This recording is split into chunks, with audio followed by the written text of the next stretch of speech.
A lot of you may not know this, but there are a number of websites out there that advertise positions for preachers who are looking for ministry positions. And they almost always go something like this. We're looking for a person who has 10 years of experience. We want them to have sound doctrine, married, faithful children, be an excellent communicator, extremely sharp pastoral skills, able to help this congregation grow in a growing, vibrant community full of young adults. That all sounds really amazing. There's a real problem here. First of all, as is often pointed out, Jesus would not even qualify. He only had 3 years of experience. He was never married. He didn't have faithful children. Some would say he didn't teach sound doctrine because he ticked a lot of people off. And if you want someone who could really grow a church, I don't know that Jesus was your guy. I mean, think about the feeding of the 5,000 in John 6 when he runs off 4,888 of them, and all he's got left are his 12. You can bet if this happened in a church, where you had a church of 5,000 people and you ran off all but 12 in a single message, in like a 20-word sermon, after just doing a miracle, that you probably wouldn't have a job the next day. And even Jesus wasn't always a great communicator, very purposefully a poor communicator. He would ask questions and confuse people. He would tell stories and not explain. A preacher who did that, you're like, this guy's terrible. Why are we paying this guy to do this? He didn't have any kids. He didn't have faithful kids. He's not married. He didn't have the years of experience. How did he get this job, right? Oh, somebody said he was the Son of God. And so we hear this from the church side in these job descriptions. Come, please, help us change, but don't make it challenging. Oh, please help us grow, but don't step on any toes. And on the minister side, we hear the questions coming back. Have you been growing? No. Have you been changing? No.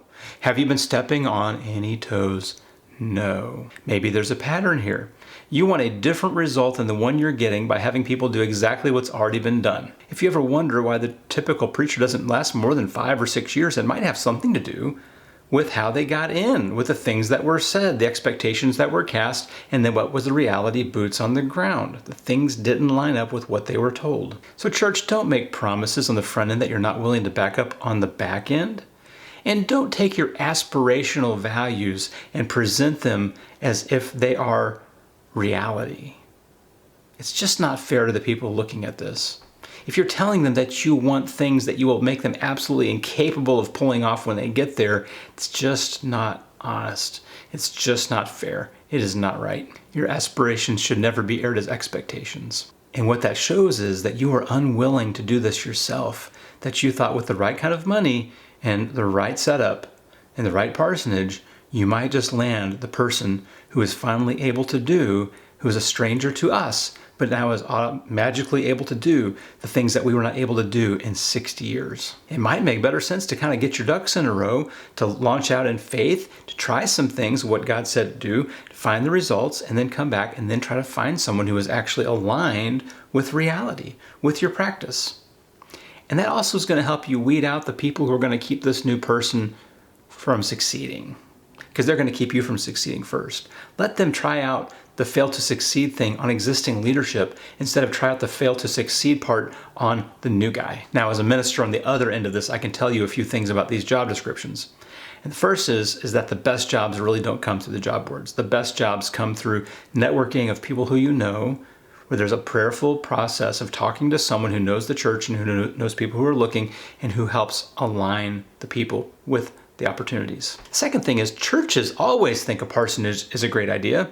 Financially, it's a wonderful idea. We can build this house, it will be an asset to the church, and it will be part of a benefit package for the incoming person for 50, 60, 70 years to come, and so we can pay them less because we have this resource. Big red flag.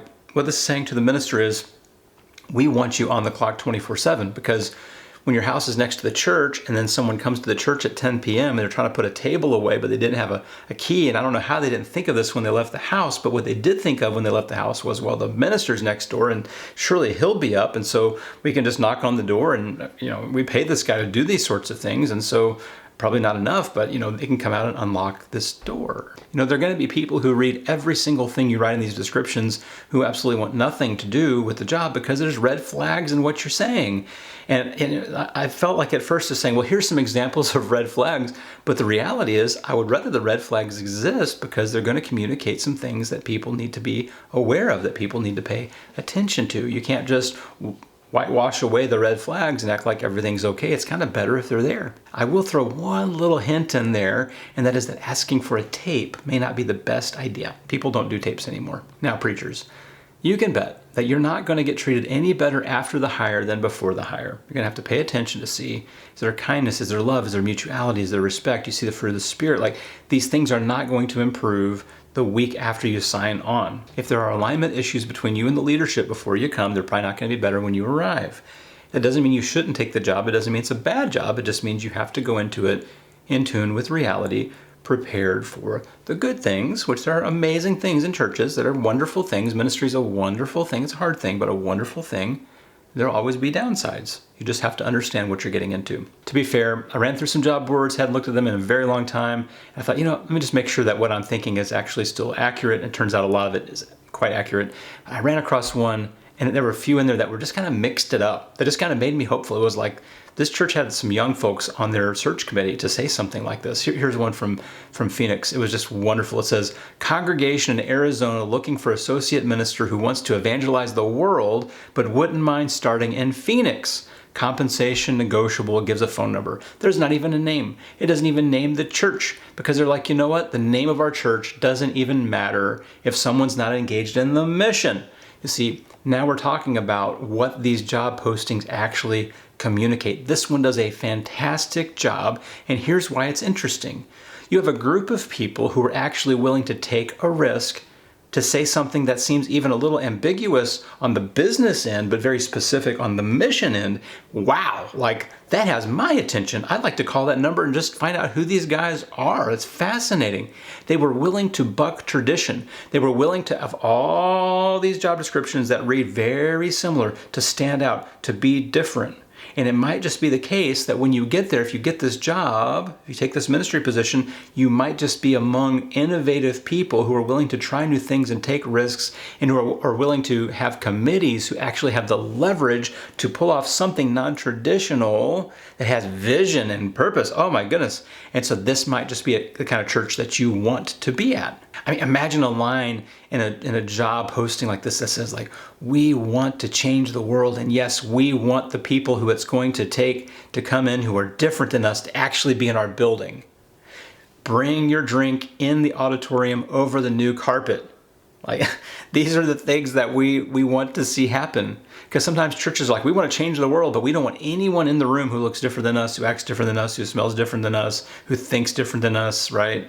We don't want any challenge. We don't want any uncomfortability. You will never change the world without challenge and uncomfortability. It just will not happen for any of us. It, even with Jesus, quite uncomfortable, quite challenged. Even he faced it. We're not better than him. Now, I know ministers aren't perfect. Sometimes we're looking for Pollyanna stuff, and we're looking for a really cushy thing. Maybe we're looking to be comfortable at times. Maybe we're looking for a really good benefit package, We can poke fun at the ministers too. We should probably do more of that. But here's the bottom line, churches. You got to communicate clearly, honestly, and fairly so that people know what they're getting into, because you're asking a big ask, like move across the country, check your kids out of their school, come to a new school, find a new neighborhood, sell your house, buy a new house, find a new job. It's a new church family. It's a new spiritual family. It's a new job. It's like everything goes into this. It's a huge ask. It's a huge ask. So communicate honestly about it. And so let's say you're a church that wants sound doctrine and nothing to change. And basically you're like, if someone came in here and taught anything different than we've ever heard, they probably wouldn't last very long. Just say it. Just say we're looking for someone to tell us the things we've always heard. And you can find someone who wants to do that. And it will weed out the people who might want to see things change. You might want to shake things up. The innovative people who have an eye for fresh things. People who have an eye for fresh things don't need to be put into a congregation that doesn't want fresh things. No one's at their best. And so a really very wise person in my life, turns out to be my wife, said yesterday that clear communication is kind communication.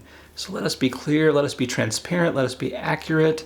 And if you're bold, be bold. If you're timid, be timid. But just let people see who you are so that they know what they're getting into on the front end. Appreciate you watching this, and I hope you have a wonderful day. Hit thumbs up if this has been a blessing to you. Looking forward to the next one. Take care.